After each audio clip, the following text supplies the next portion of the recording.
Ladies and gentlemen, if you're watching this channel for the first time, thank you for uh, spinning the YouTube roulette and clicking on my video. If you're back again for the however nth time, welcome.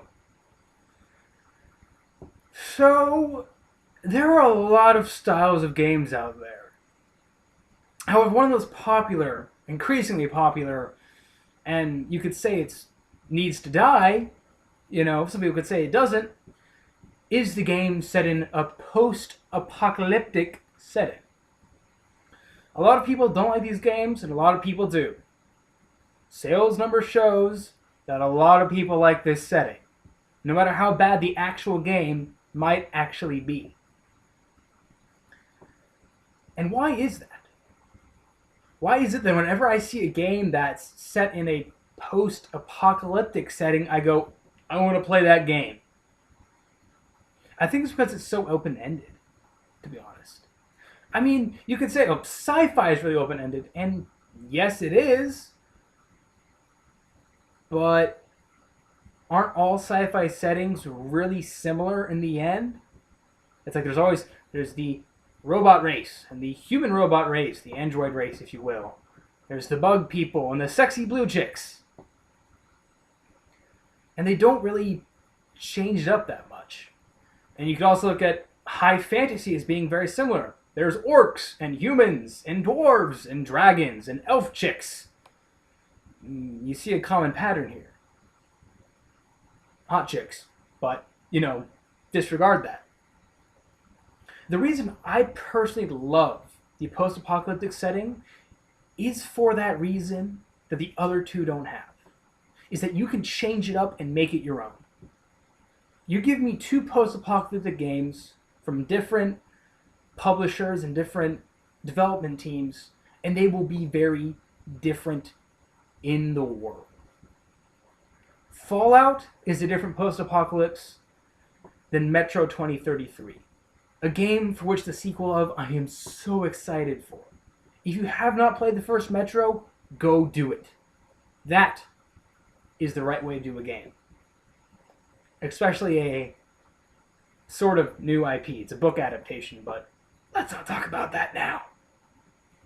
I can look at my, list of games, and I can count quite a few post-apocalyptic games. And yet every single one of them, like I said, is different.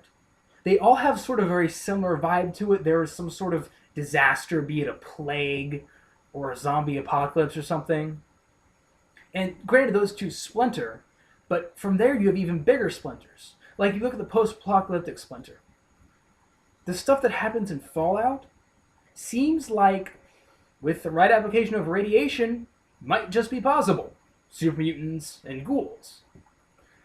But in Metro, that takes a much more sci-fi-ish approach, in that it really brings in this sort of like sanity and darkness and like light and dark and like demons and stuff like that. It's really quite interesting, and I want to read the book, to be honest, get a better understanding of the world. And then you've got stuff like Rage, which is sort of a very typical post-apocalyptic in that sense. Meteor hits the earth, people go underground, people come out of the ground, and they start living, and people attach football gear to themselves, start shooting each other because gas is scarce. That's original.